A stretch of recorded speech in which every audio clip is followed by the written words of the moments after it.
आज के इस शानदार मजेदार धमाकेदार उमंग बैच में। तो कैसे हैं आप सभी लोग? I hope everyone is doing good and everyone is great. I welcome you all to this amazing super amazing platform of physics वाला। क्या हाल चाल है प्यारे बच्चों, कैसे हैं आप सभी लोग? आई होप सब लोग बढ़िया हैं, सब लोग अच्छे हैं, सब लोग मस्त हैं। और आज हम पढ़ने जा रहे हैं, मैम आ गई हैं, आखिरी लेक्चर आपका हिस्ट्री का। That is your chapter name is India after independence. 3 lectures में हमें से पढ़ना था, 2 लेक्चर्स हमने पढ़ लिए और आज इसका फाइनल और हिस्ट्री का आपके लास्ट लेक्चर होने जा रहा है। तो भाई तैयार हैं आप आज के हिस्ट्री के आखिरी सफर के लिए? चलिए फिर फटाफट से लेक्चर को स्टार्ट करते हैं और आज इस चैप्टर को, हिस्ट्री की किताब को, दोनों को बंद कर देते हैं। पूरा सिलेबस हमारा आज यहाँ पर कंप्लीट हो जाएगा। तो चलिए फिर स्टार्ट करते हैं और बढ़ते हैं फटाफट से अपने टेबल ऑफ कंटेंट की तरफ। लेकिन उससे पहले रिवाइज कर लेते हैं भाई लेक्चर 1 और लेक्चर 2 में क्या पढ़ा था, जिसमें हमने ये देखा था कि इंडिया आजाद तो हो गया, लेकिन हमारे सामने बहुत सारे अभी भी चैलेंजेस थे जो कि हमें ओवरकम करने थे। जैसे कि गरीबी का एक चैलेंज था, जैसे कि लोगों को हमें रोजगार देना था, लोगों को घर देना था रहने के लिए। बहुत सारे लोग पाकिस्तान से आए थे हमारी कंट्री में, ठीक है। ये सारी चीजें हमने लेक्चर नंबर 1 में पढ़ी थी। हमने कॉन्स्टिट्यूशन के बारे में पढ़ा था कि भाई कॉन्स्टिट्यूशन में कौन-कौन सी चीजें इंक्लूड करी गई थी, ठीक है। और हमने क्या पढ़ा था? हमने पढ़ा था कि भाई किस तरीके से लैंग्वेज के बेसिस पर स्टेट बनाई गई थी। आंध्र प्रदेश बना, फिर आगे चलकर पंजाब हरियाणा बन गया, फिर आगे चलकर गुजरात महाराष्ट्र जो है मुंबई बना। तो लैंग्वेज के बेसिस पर किस तरीके से स्टेट बन गई थी, ये सारी चीजें आज हम पढ़ चुके हैं। आज का लेक्चर आपका बहुत छोटा होने वाला है और बहुत सिंपल होने वाला है। चलिए फिर बिना वेस्टिंग टाइम बढ़ते हैं टेबल ऑफ कंटेंट की तरफ। क्या आज हम पढ़ने जा रहे हैं?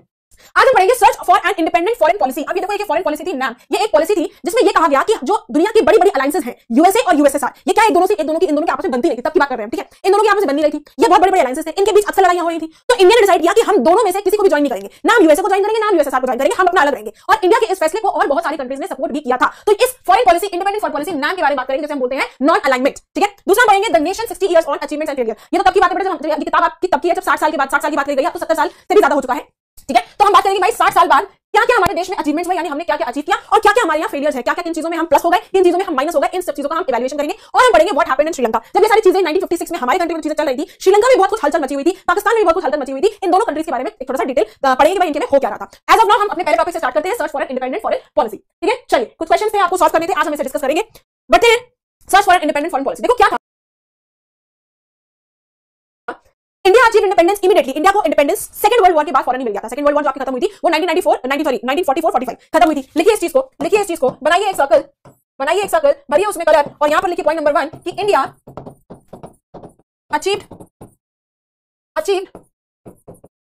इंडिपेंडेंस। कब मिली थी इंडिया को इंडिपेंडेंस? वर्ल्ड वॉर 2 के बाद, आफ्टर सेकंड वर्ल्ड वॉर, ठीक है। जब दूसरी विश्व युद्ध हुई थी तब जाकर इंडिया को इंडिपेंडेंस मिल गई थी। उसके बाद क्या हुआ? यूएनओ बन गया था, यूएनओ वाज फॉर्म। उसके बाद क्या हुआ? यूएनओ जिसे हम बोलते हैं united nation organisation, united nations organisation, ये बन गया था फॉर्म, ठीक है। ये कब बना था? ये बना था बेटा आपका 1945 में। कब बना था? 1945 में। लेकिन तब बिल्कुल ये छोटा सा था, इन्फेंट था। जैसे एक छोटा सा बच्चा नहीं होता, जब पैदा होता है बिल्कुल छोटा सा होता है, वैसे ही यूएनओ भी था, ठीक है। आगे बात करते हैं, तो कोल्ड वॉर हुई थी। लिखिए यहां पर इमरजेंस ऑफ कोल्ड वॉर। किसके बीच में हुई थी भाई ये कोल्ड वॉर? ये कोल्ड वॉर आपकी हुई थी दो पावरफुल कंट्रीज के बीच में, जो कि एक दूसरे की बहुत ज्यादा राइवल थी, एक दूसरे की बहुत ज्यादा ऑपोजिट रहती थी और उनके कॉन्फ्लिक्ट्स, उनके आइडियोलॉजिकल कॉन्फ्लिक्ट से, एक दूसरे की सोच से बहुत अलग सोचते थे, विपरीत सोचते थे। एक उत्तर जा रहा है तो एक दक्षिण जाता है, ठीक है। एक दूसरे बहुत ही पावरफुल कंट्रीज, एक दूसरे के राइवल कौन थे? ये एक था आपका यूएसआर और दूसरा था एक था आपका यूएसए और दूसरा था आपका यूएसएसआर। ये दो बड़े पावरफुल कंट्रीज थी, पावर राइवलरी थी इनकी, गजब की इनकी आपस में दुश्मनी थी, आपस में गजब की दुश्मनी थी, डिफरेंसेस बहुत ज्यादा थे इन दो कंट्रीज के बीच में। तो इनके बीच यहां पर क्या हो गई? कोल्ड वॉर हो गई। यहां पर लड़ाई देखो चल क्या रहा था दुनिया में, यहां भारत को आजादी मिल रही थी, यहां यूएनओ फॉर्म हो रहा था, एक तरफ लड़ाई हो रही थी और एक तरफ ऐसा भी दौर आ रहा था इसी टाइम पर कि कंट्रीज अब क्या थी? इंडिपेंडेंट होने लगी थी। अभी तक जो अंग्रेज दुनिया भर में बैठकर शासन कर रहे थे, अब धीरे-धीरे कंट्रीज क्या है? इंडिपेंडेंट होने लगी थी। कॉलोनियल एम्पायर जो है वो खत्म हो रहे थे। लिखिए कॉलोनियल एम्पायर्स ये क्या हो रहे थे? कोलैप्स कर रहे थे। कोलैप्स का मतलब होता है कि भाई खत्म हो रहे थे, गिर रहे थे, कोलैप्स कर रहे थे। कंट्रीज जो है उन्हें इंडिपेंडेंस मिल रही थी, कंट्रीज अटेनिंग इंडिपेंडेंस, ठीक है। कंट्रीज को इंडिपेंडेंस मिल रही थी। तो ये सारी चीजें यहां पर चल रही थी, search for an independent foreign policy. इतना सब कुछ यहां हमारे दुनिया में उस वक्त चल रहा था। एक तरफ भारत को आजादी मिली सेकंड वर्ल्ड वॉर के बाद, एक तरफ यूएनओ बन रहा है, एक तरफ लड़ाई हो रही है दो बड़ी पावरफुल देशों में और एक तरफ कंट्रीज जो है वो धीरे-धीरे इंडिपेंडेंट होना शुरू हो गई थी, ठीक है। अब चलिए एक फॉरेन पॉलिसी की बात कर लेते हैं, इंडिपेंडेंट फॉरेन पॉलिसी नाम, इसे क्या बोलते हैं? नॉन अलाइनमेंट, ठीक है। अब ये नाम क्या है? ये एक आपकी फॉरेन पॉलिसी थी जिसमें क्या हुआ था? जिसमें ये जो बड़े-बड़े जो राइवल्स हैं, इंडिया ने बोला हम इनको ज्वाइन नहीं करेंगे, ठीक है। पहले तो लिख लो भाई नाम का फुल फॉर्म क्या होता है। लिखिए यहां पर नाम का फुल फॉर्म है नॉन अलाइनमेंट मूवमेंट, ठीक है। ये है आपके नाम का फुल फॉर्म। चलो भाई आप समझ लो क्या है। ये क्या थी? ये एक ऐसी पॉलिसी थी जिसका कहना क्या था कि पॉलिसी क्या कहती थी? सर्कल बनाइए भाई, यस। पॉइंट नंबर 1 सर्कल बना के लिखिए। पॉइंट नंबर 1 ये क्या कहती थी? ये कहती थी स्टेइंग अवे फ्रॉम अलायंसेस,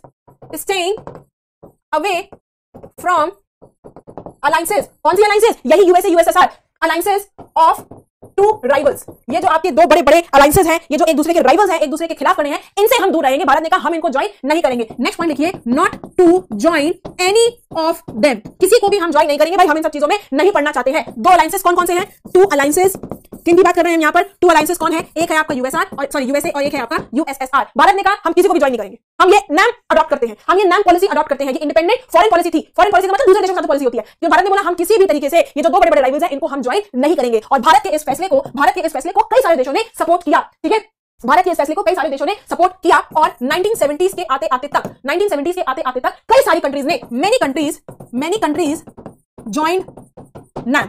कई सारी कंट्रीज ने फिर ये नाम को ज्वाइन कर लिया, नॉन अलाइनमेंट मूवमेंट ज्वाइन कर लिया। उन्होंने क्या बोला कि नहीं भाई, ना ही हम यूएसए की तरफ है, ना ही हम यूएसएसआर की तरफ है, हम किसी की तरफ नहीं है, हम बीच में हैं, हमारी सबसे दोस्ती है, हम किसी के दुश्मन नहीं बनना चाहते। ठीक है, तो ये चीजें भारत ने बोली तो फिर बहुत सारी कंट्रीज ने इस चीज की भारत की तारीफ करी, भारत का सपोर्ट दिया। ठीक है, बहुत सारी कंट्रीज ने 1970s के आते आते तक नाम को ज्वाइन कर लिया। लिखिए यहाँ पर मेनी कंट्रीज सपोर्टेड इंडिया।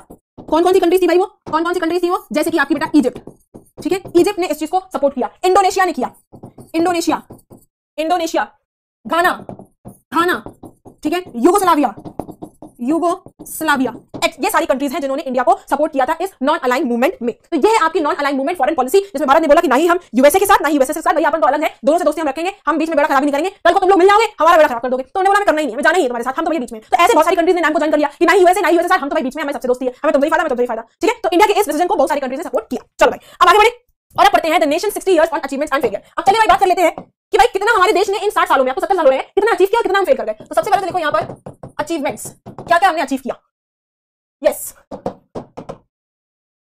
चलिए लिखिए पॉइंट नंबर 1, अचीव हमने क्या क्या किया, पढ़ लेते हैं। अचीवमेंट हमारा सबसे पहला ये है कि हम आज भी यूनाइटेड हैं, आज भी हम लोग एक साथ एकता के धागे में बंधे हुए हैं। बड़ी बात है ये, 70 साल हो गए हैं और आज भी हमारा कंट्री एक ही तरीके से काम कर रहा है जैसे कि आजाद हुआ था। आज भी हम यूनाइटेड है, एक एकता के धागे में बंधे हुए हैं। ठीक है, स्टिल यूनाइटेड, आज भी यूनाइटेड है। बहुत सारे लोग जो उस वक्त डिमांड कर रहे थे रिलीजियस के नाम पर, धन के नाम पर आप हमें अलग स्टेट बना दीजिए, लैंग्वेज के नाम पर हमें अलग स्टेट बना दीजिए, ये सब गलत साबित हो गया, प्रूव रॉन्ग। लिखिए यहाँ पर ideas of disintegration, ideas of disintegration plus no ideas of disintegration, इसने क्या किया, प्रूव्ड, प्लस नहीं प्रूव्ड, क्या किया, कुछ लोगों को गलत साबित कर दिया, प्रूव्ड रॉन्ग। ऐसे लिखिए या इसको ऐसे लिखिए कि ideas of disintegration of some people proved wrong. जो ये कहते थे कि आगे चलकर अगर आपने लैंग्वेज के बेस पर या आपने रिलीजन के बेस पर अगर कंट्री को नहीं बांटा, नहीं डिवाइड किया तो आपकी कंट्री टूट जाएगी। जिन लोगों की ये थिंकिंग थी, इस चीज को भारत ने गलत साबित कर दिया। कैसे? कि हम आज भी यूनाइटेड हैं, हम आज भी एकता के धागे में बंधे हुए हैं। जो लोग कहते थे कि नहीं आपको डिवाइड कर देना चाहिए कंट्री को, आपको धन के नाम पर, जैसे पाकिस्तान बन गया था और लोगों ने डिमांड करी धन के नाम पर लोगों को डिवाइड कर दीजिए, भाई झगड़ा नहीं होना चाहिए हमारी कंट्री में, लैंग्वेज के हिसाब से आप डिवाइड कर दीजिए, नहीं किया और प्रूव है ये गलत साबित हुआ और आज भी हम यूनाइटेड है। दूसरा, इसी में एग्जांपल लीजिए जैसे कि श्रीलंका में आज भी लैंग्वेज प्रॉब्लम का सामना वहां पर लोगों को करना पड़ा। श्रीलंका में क्या है, फेस लैंग्वेज प्रॉब्लम, आज भी वहां पर लोगों को भाषा से रिलेटेड प्रॉब्लम का सामना करना पड़ रहा है। पाकिस्तान की बात कर लीजिए, इसी में हम पाकिस्तान की बात करेंगे, पाकिस्तान की बात कर लीजिए, इसी में समझ में आ जाएगा। पाकिस्तान क्या था, 2 देशों में डिवाइड हो गया, डिवाइडेड इन 2 नेशंस, लेकिन हमारा कंट्री वैसा का वैसा है। श्रीलंका में भाई लैंग्वेज को लेकर प्रॉब्लम है, अभी मैं आपको बताऊंगी श्रीलंका में क्या हुआ। वहां लैंग्वेज सिमिलर, उसको ज्यादा इंपॉर्टेंस दी गई और तमिल लैंग्वेज को कम इंपॉर्टेंस दी गई, वहीं पर मुद्दा खड़ा हो गया। ऐसी पाकिस्तान, जब भारत आजाद हुआ था तब बांग्लादेश नहीं था, तब ईस्ट पाकिस्तान और वेस्ट पाकिस्तान था। ये जो आपका भारत का मैप आता है ना, ये इस तरीके से, तो इधर जो है ये पाकिस्तान है और इधर जो है ये आपका बांग्लादेश बन गया था। पहले ये ईस्ट पाकिस्तान और वेस्ट पाकिस्तान कहलाता था, ये आपका था वेस्ट पाकिस्तान और ये था आपका ईस्ट पाकिस्तान। लेकिन बांग्लादेश में क्या हुआ, बांग्लादेश में लोगों को ये लगा, मतलब ईस्ट पाकिस्तान में लोगों को लगा कि उनकी भाषा को दबाया जा रहा है, जो बंगाली रहे थे वहां पर उनको लगा कि उनकी लैंग्वेज को दबाया जा रहा है, तो उन लोगों ने अलग स्टेट की डिमांड करी और फाइनली फिर ये east Pakistan west Pakistan divide हो जाता है और एक नया देश बन जाता है बांग्लादेश। लेकिन इंडिया में ऐसा कुछ नहीं हुआ। इंडिया के अगल-बगल हलचल मच रही थी, नीचे हलचल मच रही थी, लेकिन इंडिया में कुछ भी नहीं हुआ। ठीक है, तो एक ही पॉइंट है, हमारे लिए बहुत बड़ा अचीवमेंट है कि इंडिया आज भी यूनाइटेड है। ठीक है, पाकिस्तान की तरह यहाँ पर चीजें नहीं हुई, ना ही यहाँ पर श्रीलंका की तरह चीजें हुई, जैसे पाकिस्तान 2 देशों में डिवाइड हो गया था। ठीक है, ये हो गया आपका एक पॉइंट, ये था आपका पॉइंट नंबर 1। दूसरा पॉइंट आता है कि हम आज भी डेमोक्रेटिक है, स्टिल डेमोक्रेटिक। दूसरा पॉइंट आता है स्टिल डेमोक्रेटिक, हम आज भी डेमोक्रेटिक है। हमारे यहाँ पहले भी डेमोक्रेटिक फॉर्म ऑफ इलेक्शन था, आज भी डेमोक्रेटिक फॉर्म ऑफ इलेक्शन है। ठीक है, आज भी हमारे यहाँ जो जनरल इलेक्शंस होते हैं, स्टिल जनरल इलेक्शंस, आज भी हमारे यहाँ जनरल इलेक्शंस हो रहे हैं। हमारे यहाँ प्रेस जो है वो फ्री है, फ्री प्रेस। अब वो फ्री प्रेस का मतलब ये नहीं कि भाई प्रेस लगाने वाली, प्रेस का मतलब मीडिया, फ्री प्रेस, इसको लिख लीजिए, नहीं आप समझेंगे पता नहीं कौन सी प्रेस है। मीडिया, टीवी पे जो चीजें आ रही है फेयर आ रही है, ठीक है, फ्री प्रेस है। और क्या है, इंडिपेंडेंट जुडिशरी है आज भी, इंडिपेंडेंट जुडिशरी है आज भी। तो ये सब सबूत है कि भाई हमारा कंट्री आज भी डेमोक्रेटिक है। जब आजाद हुआ था तब भी ये चीजें हैं और 60 साल बाद भी ये चीजें, 60 या 70 साल बाद भी ये चीजें हमारे यहाँ। तो ये हमारा एक बहुत बड़ा अचीवमेंट है। तो ये 2 अचीवमेंट हमने पढ़ लिए, एक है स्टिल यूनाइटेड, एक है स्टिल डेमोक्रेटिक। अब आइए फेलियर की बात करते हैं भाई, प्रॉब्लम्स विद स्टिल परसिस्ट। कौन सी प्रॉब्लम्स थी, आइए इनकी बात कर लेते हैं। तो कुछ प्रॉब्लम्स ऐसी थी बेटा जो तब भी थी, आज भी है और उसे हम खत्म नहीं कर पा रहे, जैसे कि हाई कास्ट और लो कास्ट के बीच का डिवीजन। पॉइंट नंबर 1 प्रॉब्लम पहले क्या आती है, प्रॉब्लम पहले ये आती है कि division between high caste and low caste, division between high caste and low caste. हालांकि हमारे कॉन्स्टिट्यूशन में इस चीज को मना किया गया है, कॉन्स्टिट्यूशन में साफ-साफ लिखा गया है कि भाई किसी प्रकार से कास्ट के बेसिस पर कोई भी डिस्क्रिमिनेशन नहीं होगा, लेकिन उसके बाद भी हमारी कंट्री में ये हाई कास्ट और लो कास्ट के बीच में डिफरेंस देखने को मिलता है, despite constitutional guarantee. Despite constitutional guarantee, उसके बाद भी यहां पर डिविजन्स की लगा रखो, डीप डिविजन्स, बहुत ज्यादा डिविजन्स हमें हाई कास्ट और लो कास्ट के बीच में देखने को मिलते हैं। दलित्स के साथ, नेक्स्ट पॉइंट, दलित्स के साथ, दलित्स फेस, इनके साथ क्या होता है, डिस्क्रिमिनेशन हो रहा है, डिस्क्रिमिनेशन किया जा रहा है, इनके साथ वायलेंस करी जा रही है, इनको इन सब चीजों का सामना करना पड़ रहा है, खासतौर से रूरल एरिया में, खासतौर से ग्रामीण क्षेत्रों में। ये दलित के साथ हो रहा है। और क्या हो रहा है दलित के साथ, दलित को मना है कि आप भाई उस टाइम से पानी नहीं पी सकते, उस मंदिर में नहीं जा सकते, उस पब्लिक प्लेस में नहीं जा सकते, आप पार्क में नहीं जा सकते। इस चीज से भी है, लिखिए यहां पर पॉइंट नंबर 2 लिखिए, दलित्स की बात कर रहे हैं, दलित्स नॉट अलाउड, किस चीज की परमिशन नहीं है इनको, कि भाई ड्रिंक वाटर फ्रॉम टैप्स, जो टैप अपर कास्ट का है, हाई कास्ट का है, वहां से आप पानी नहीं पी सकते। दूसरी चीज, आप पार्क नहीं जा सकते, can not go public place, जैसे कि बेटा पार्क, आप पार्क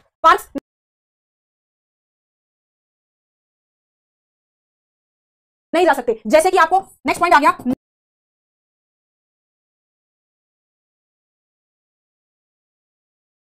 नॉट अलाउड कहां, टू एंटर टेंपल, आप अपर कास्ट के मंदिर में नहीं जा सकते। आज भी हमारे यहां ये सारी चीजें फॉलो हो रही हैं और दलित को इनका सामना करना पड़ रहा है।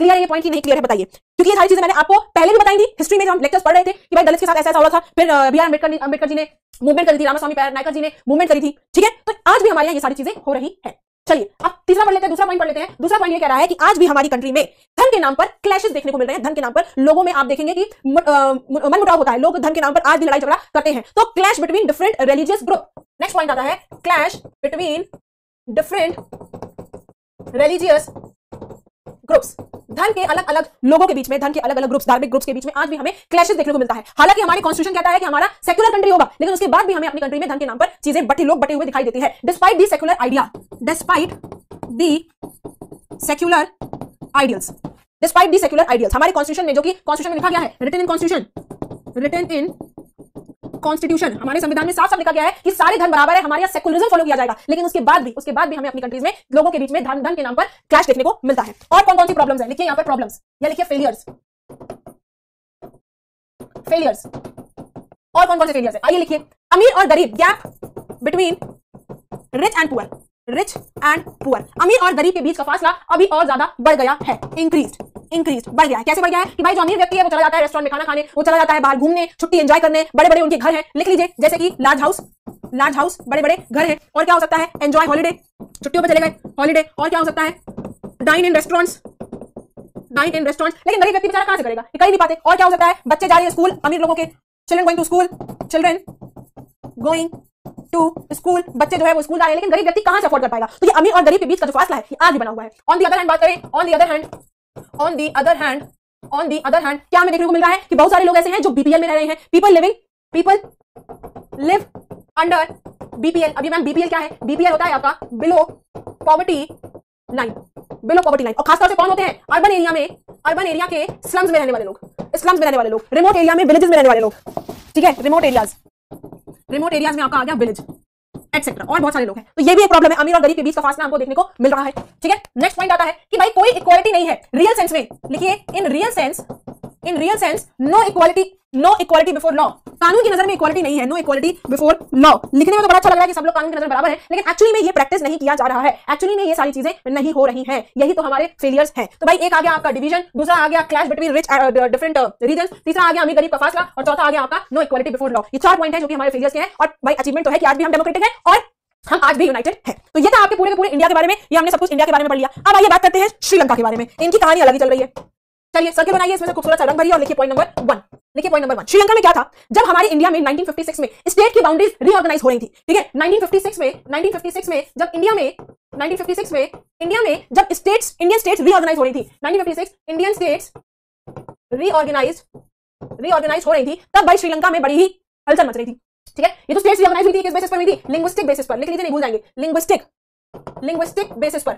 जब हमारी कंट्री में हो रहा था, श्रीलंका की पार्लियामेंट ने क्या किया, एक एक्ट पास किया। पॉइंट नंबर 2 लिखिए कि श्रीलंकन पार्लियामेंट ने क्या किया, एक एक्ट पास किया, पास्ड एन एक्ट, एक एक्ट पास किया। उस एक्ट में क्या था भाई, ऐसा क्या हुआ कि ये इतना चर्चित हो गया। उस एक्ट में ये था कि जो सिंहला लैंग्वेज है, सिंगला लैंग्वेज को क्या कर दिया, इस लैंग्वेज को ज्यादा इंपॉर्टेंस दी और इसे declared as official language official language, ये चीज हो गई थी। श्रीलंकन पार्लियामेंट ने एक एक्ट पास किया जिसमें क्या था, single language declared as official language, single language को ऑफिशियल लैंग्वेज डिक्लेयर कर दिया गया। जो कंट्री का कंपोजिशन था उसमें दो लोग रहते थे बेटा, श्रीलंका में दो लोग रहते थे, एक थे आपके सिंगल्स और एक थे आपके तमिल्स। सिंगल आपके को 74% लोग थे और तमिल्स आपके सिर्फ और सिर्फ 18% लोग थे, समझ रहे हो, तमिल्स आपके सिर्फ और सिर्फ 18% लोग थे, ये तमिल्स आपके 18% लोग थे, मैक्सिमम लोग यही भाषा बोलते थे। तो वहां की जो श्रीलंकन पार्लियामेंट, जैसे हमारी कंट्री की पार्लियामेंट है, ऐसी उस कंट्री की पार्लियामेंट ने क्या किया, सिंगल लैंग्वेज को ऑफिशियल लैंग्वेज डिक्लेयर कर दिया। ऑफिशियल लैंग्वेज डिक्लेयर करने का मतलब क्या हुआ कि अब देश में कोई भी बातचीत किसी के बीच में होगी, चाहे स्कूल में जो भी मीडियम ऑफ इंस्ट्रक्शन होगा, जैसे हमारे यहाँ हिंदी इंग्लिश होता है, कोई चिट्ठी आती है तो या तो हिंदी या तो इंग्लिश में, तो श्रीलंका में क्या हुआ कि जो भी मीडियम ऑफ इंस्ट्रक्शन होगा वो सिंगल ही होगा। तो तमिल्स ने बोला यार ये क्या बात हुई, आपने हमारी लैंग्वेज को कोई इंपॉर्टेंस ही नहीं दी, आइए लिखिए इस चीज को। तो सिंगल को क्या किया गया,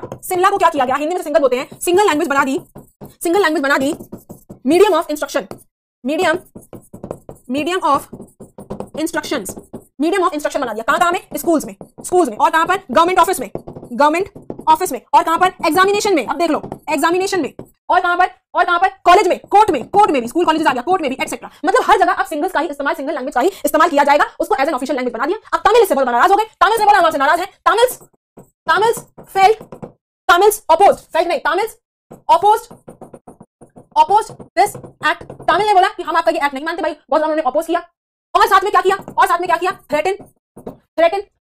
थ्रेटन, धमकी दी, किस चीज की, डिसइंटीग्रेशन ऑफ तमिल। जो लोग तमिल बोलते थे उन लोगों ने इस एक्ट को बहुत ज्यादा अपोज किया। तमिल्स क्या थे बेटा, ये माइनॉरिटी में थे वहां पर, क्योंकि इनकी संख्या कम थी, और सिंगल्स क्या थे, ये आपके मेजॉरिटी में थे, सिंगल लैंग्वेज लोग आपके मेजॉरिटी में थे। ये आपको यहाँ पर मैंने बताया ही कि सिंगल 74% थे, 100 लोग हैं कंट्री में, तो 100 लोग में 74 लोग तो सिंगल बोल रहे हैं, सिंगला बोल रहे हैं, और सिर्फ 17-18% लोग जो है वो सिर्फ और सिर्फ तमिल बोल रहे हैं, ठीक है।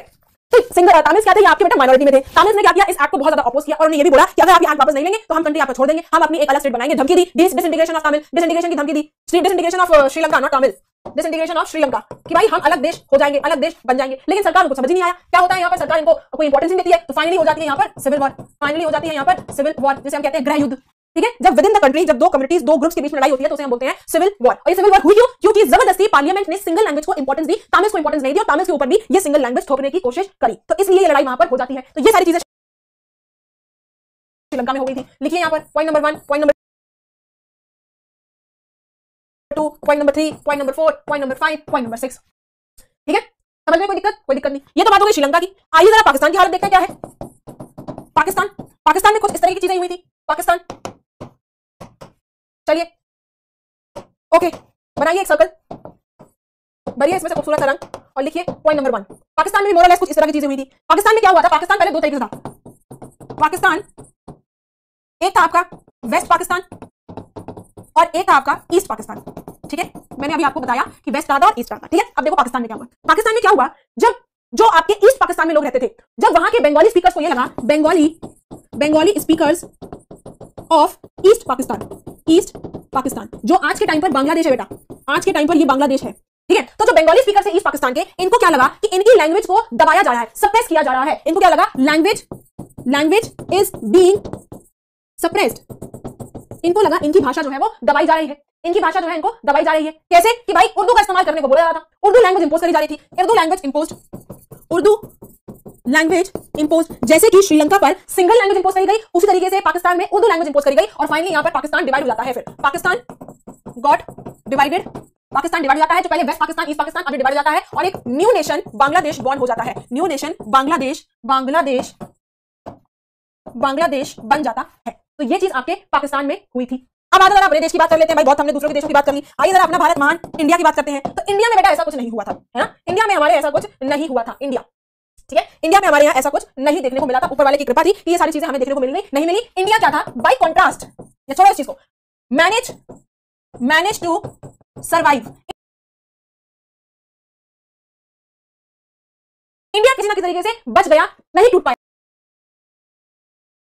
किस तरीके से, एज सिंगल नेशन इंडिया किसी तरीके से बच गया, सिंगल नेशन बना रहा। क्यों, उसका रीजन है, लिखो यहाँ पर क्यों। हमारी कंट्री में भी तो बहुत सारे डिफरेंसेस थे, तो क्यों ऐसा क्या हुआ, इसलिए बच गया क्योंकि हमारी कंट्री में जो अलग अलग रीजनल लैंग्वेजेस थी उनको फ्रीडम दे दी गई कि भाई आप जिस तरीके से चाहे अपने आप को फ्लरिश करें। हम हमारी कंट्री में किसी भी लैंग्वेज के ऊपर कोई लैंग्वेज थोपी नहीं गई। ऐसा नहीं हुआ कि आप ये लैंग्वेज नहीं बोल सकते, आपको यही हिंदी बोलनी पड़ेगी, नहीं। हमारे यहाँ जितनी भी रीजनल लैंग्वेजेस थी उन सबको आजादी दे दी गई कि भाई आप अपने अपने तरीके से फ्लरिश कर सकते हैं। तो क्यों का रीजन क्या है, क्यों का रीजन ये है कि मैनी रीजनल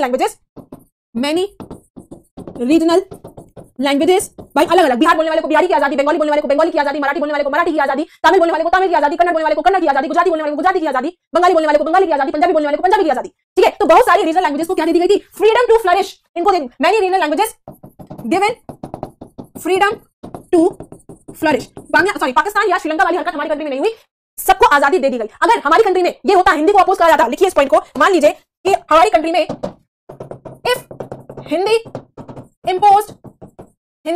इम्पोज्ड ऑन हमारी कंट्री में या इन साउथ इंडिया जहां वो आंध्र प्रदेश की बात कर रहे थे, साउथ इंडिया में अगर वहां आंध्रा ना देते, उन्हें अगर हम जबरदस्ती इंडिया उनके ऊपर जबरदस्ती अगर हम हिंदी थोप देते कि नहीं कोई आंध्रा वांध्रा नहीं, कुछ नहीं, कोई तमिल कन्नड़ तेलुगु मलयालम कुछ नहीं, हिंदी बोलनी पड़ेगी, तो क्या होता? कंट्री टूट जाता। श्रीलंका की तरह सिविल वॉर हो जाती, पाकिस्तान की तरह कंट्री टूट जाता। तो if Hindi impose in south India, अगर साउथ इंडिया में कर देते, जैसे कि लाइक उर्दू इन पाकिस्तान प्लस सिंला इन श्रीलंका, जैसे श्रीलंका में सिंला इंपोज कर दिया गया, पाकिस्तान में उर्दू इंपोज कर दी गई, अगर इस तरीके का हम कुछ करते तो भाई हमारा कंट्री भी टूट जाता। इंडिया में भी इसका आउटकम क्या निकलता? इसका आउटकम यही निकलता कि हमारा कंट्री इंडिया क्या हो जाता? एक तो डिसइंटीग्रेट हो जाता, डिसइंटीग्रेट का मतलब हमारा कंट्री टूट जाता। दूसरी चीज, हमारी कंट्री में भी सिविल वॉर हो जाती, जैसे कि श्रीलंका में हो गई थी। तो अगर हम थोप देते, साउथ इंडियन स्टेट्स को हिंदी कहां आती है? वही तमिल बोल पाते हैं, वो तमिल कन्नड़ मलयालम, लेकिन अगर उनके हम ऊपर थोप देते नहीं हिंदी ही बोलनी पड़ेगी, तो हमारा कंट्री जरूर टूट जाता, हमारी कंट्री में सिविल वॉर हो जाती, जैसे कि भाई पाकिस्तान और श्रीलंका में देखने को मिला है। तो ओवरऑल हम क्या कह सकते हैं, क्या कंक्लूड कर सकते हैं? तो ओवरऑल हम कंक्लूड ये कर सकते हैं कि जज by the standard it sets itself eight independence, कि भाई आजादी के टाइम पर जो स्टैंडर्ड्स थे, जिस चीजों से हमें ओवरकम करना था, जो स्टैंडर्ड्स थे हमारे इंडिपेंडेंस के टाइम पर, India has not been a great success. बहुत ज्यादा हमें चीजों में बढ़ोतरी देखने को नहीं मिली है, बहुत ज्यादा इंडिया जो है वो सक्सेस नहीं हुआ है, लेकिन but it has not been a failure either. लेकिन इंडिया नाकामयाब भी नहीं हुआ है, बढ़ा तो है लेकिन इतना नहीं बढ़ा है। लेकिन वो ये कह रहा है कि इंडिया नाकामयाब भी नहीं हुआ है, फेल तो नहीं करा है, भले ही इतनी सक्सेस नहीं मिली हो। आई बात समझ में? तो ओवरऑल हम ये कह सकते हैं कि जज by the standard it set itself eight independence के टाइम पर जो हमारे स्टैंडर्ड थे, उनको देखकर हम ये कह सकते हैं कि भाई बहुत ज्यादा कोई बहुत बड़ी सक्सेस हमारे हाथ नहीं लग गई है, लेकिन एटलीस्ट हम फेल भी नहीं हुए हैं। तो ये था आपका पूरा आज का lecture. Now here we come to the end of this lecture, और इसी के साथ आपका यहाँ पर ये चैप्टर भी पूरा हो जाता है। फटाफट से चलिए इन क्वेश्चंस को और डिस्कस कर लेते हैं, और उसके बाद आपका यहाँ पर हिस्ट्री का भी बेटा पूरा चीज यहाँ पर सिलेबस आपका खत्म हो जाएगा। तो चलिए भाई पहला क्वेश्चन की तरफ बढ़ते हैं। पहला क्वेश्चन क्या कह रहा है? Dash is known as the father of Indian constitution. बहुत ही बच्चों वाला सवाल है कि भाई फादर ऑफ इंडियन कॉन्स्टिट्यूशन कौन है? बी आर अम्बेडकर जी है, मैंने आपको लेक्चर 1 में बताया था। ऑप्शन नंबर सी जो है वो करेक्ट है। Subject just such as tax and defence. अभी टैक्स और डिफेंस कहां आएंगे? मैंने आपको बताया था कॉन्स्टिट्यूशन में डिवीजन ऑफ पावर्स है, state list, concurrent list, union list, तीन लिस्ट की बात की थी हमने। तो आपको बताना है टैक्स और डिफेंस किस में आता है? तो ये आता है बेटा आपका यूनियन लिस्ट में। ऑप्शन नंबर ए जो है वो करेक्ट है। बच्चों वाला क्वेश्चन हम कर रहे हैं। चलो भाई नेक्स्ट क्वेश्चन आपको क्या कह रहा है? Dash was the first Indian governor general. पहला भारत का गवर्नर जनरल कौन था? सी आर गोपालाचारी, मौलाना आजाद, पंडित जवाहरलाल नेहरू या फिर एस सी बोस। तो ये थे बेटा आपके C Rajagopalachari. Next, dash died fasting for demand of a separate state in Telugu. Telugu में वो कौन थे जिनकी डेथ हो गई और जिसके हिसाब से फिर हिंसा भी बढ़ गई थी? वो थी आपकी पोट्टी श्रीरामुलु। ठीक है, इन्होंने भूख हड़ताल करी, 56 दिन बाद इनकी डेथ हो गई, तो फिर लोग भड़क गए और फाइनली सरकार को यहाँ पर घुटने टेकने पड़े थे और आंध्र प्रदेश बन गया था। नेक्स्ट, इंडियन कॉन्स्टिट्यूशन कब बेटा देखो इफेक्ट में लिखा है, उसने ये नहीं पूछा अडॉप्ट, उसने पूछा इफेक्ट में कब आया था। तो भाई ऑप्शन नंबर बी करेक्ट है, ये आया था 1950 में। ठीक है, ऑप्शन नंबर बी जो है वो करेक्ट है। Next question, dash was formed on 1 अक्टूबर 1953। 1953 कौन सी स्टेट बनी थी? पहली तारीख में? तो ये बनी थी बेटा आपकी आंध्र प्रदेश। ये आपका option number D. Next question, the planning commission. अब ये प्लानिंग कमीशन कब सेटअप हुआ था? ये आपका 1950 में सेटअप हुआ था, ये मैंने आपको लेक्चर नंबर 2 में बताया था। At the time of independence in India, India's population was. अब चलो ये ठीक है, क्वेश्चन आ गया है आपका, अदरवाइज आपकी एक्चुअली बुक में ये चीज दी हुई है। तो आजादी के टाइम पर भारत की पॉपुलेशन कितनी थी? 345 मिलियन थी। ऑप्शन नंबर बी जो है वो हमारा करेक्ट है। डैश वाज फॉर्मेटेड इन 1956। 1956 में क्या बन गया था? Second 5 year plan, planning commission, agriculture commission, ये आपका बना था बेटा second 5 year plan. Option number b जो है वो हमारा करेक्ट है। Next, dash was the first prime minister of India. क्या बच्चों वाला क्वेश्चन है भाई? ऑप्शन नंबर बी है Pandit Jawaharlal Nehru ji. Dash was the first women chief minister of independent India. Bharat की पहली चीफ मिनिस्टर कौन थी और वो भी वुमेन? सुचित्रा कृपलानी, अकुना आसिफ अली, इंदिरा गांधी या फिर विजय लक्ष्मी पंडित। तो ये थी आपकी बेटा Suchitra Kripalani. Option number A जो है वो करेक्ट है। थोड़े जनरल से क्वेश्चन है। Policy on non alignment was introduced by, किसने इंट्रोड्यूस करी थी? यस, ये तो मैंने आपको आज के लेक्चर में एक्चुअली वो नहीं किया, इंट्रोड्यूस नहीं किया मैंने आपको, ये बनाई बेटा जवाहरलाल नेहरू ने। क्यों? क्योंकि उस वक्त थोड़ा कॉमन सेंस भी लगाओ, क्योंकि उस वक्त हमारा भारत आजाद था, हमारे प्रधानमंत्री जी कौन थे? जवाहरलाल नेहरू जी थे। तो उन्होंने डिसाइड किया था कि हम नॉन अलाइनमेंट मूवमेंट करेंगे। तो ऑप्शन नंबर बी जो है वो करेक्ट है। Next, dash was the chairman of the drafting committee. बच्चों वाला बहुत ही बच्चों वाला क्वेश्चन है। कौन था भाई chairman of the drafting committee? B R Ambedkar ji थे। ऑप्शन नंबर सी करेक्ट है। Dash was the first deputy prime minister of India. Prime minister तो पंडित जवाहरलाल नेहरू, लेकिन डिप्टी प्राइम मिनिस्टर कौन थे? ये थे आपके Sardar Vallabh Bhai Patel ji. Option number C जो है वो करेक्ट है। Dharavi is one of the largest slums of the world. कहां पे है ये बेटा? मुंबई में है। ऑप्शन नंबर बी जो है वो करेक्ट है। Mahatma Gandhi was assassinated by. Mahatma Gandhi को किसने गोली मारी थी? ये थे आपके Nathuram Godse. Option number B correct है। Bhilai steel plant is in कौन सी स्टेट में है बेटा? छत्तीसगढ़ में है। आपका ऑप्शन नंबर बी जो है वो करेक्ट है। तो ये थे आपके सारे के सारे क्वेश्चंस जो कि मैंने आपको पूरे करा दिए हैं। एंड भाई एंड रुक जाओ। चलो भाई, तो यहाँ पर आपका हिस्ट्री का ये सिलेबस, ये चैप्टर यहाँ पर पूरा होता है और हमने यहाँ पर सारे के सारे चैप्टर्स अपने पूरे कर लिए हैं। तो होपफुली आपको मजा आया होगा ये हिस्ट्री पढ़कर मेरे साथ, मेरे तरीके से, फ्लो चार्ट के तरीके से, और कुछ अलग अलग चीजें भी हमने जानी। पूरी इंडियन फ्रीडम स्ट्रगल के बारे में हमने पढ़ा है। अब आज जब क्लास 9 में जाएंगे तब आप उसमें वर्ल्ड हिस्ट्री, फ्रेंच रेवोल्यूशन, इन सब चीजों के बारे में पढ़ेंगे। तो होपफुली आपको मेरे साथ पढ़ने में मजा आया होगा। So now here we come to the end of this class as well as आपका हिस्ट्री का यहाँ पर ये चार सिलेबस जो है वो पूरा हो जाता है। अब हमारा एक चैप्टर ज्योग्राफी का बचा है, एक चैप्टर आपका पॉलिटिकल का बचा है, उसके बाद आपका यहाँ पर पूरा का पूरा एसएसटी का सिलेबस यहाँ पर पूरा हो जाएगा। तो चलिए फिर इसके नोट्स बनाइए, कहीं डाउट आता है तो यू कैन आस्क मी। तो अब हम अपने ज्योग्राफी की क्लास में मिलेंगे, जहां पर हम हिस्ट्री को अब हम बाय बाय बोलते हैं। अभी मैम अभी मिलेगी और हिस्ट्री को हम टाटा बाय बाय बोल देते हैं, और अब ज्योग्राफी और पॉलिटी को हम कंप्लीट करते हैं। तो भाई चलिए मिलते हैं अपने अगले लेक्चर, अगले सेशन, अगले सब्जेक्ट के साथ। तो thank you very much and have a good day.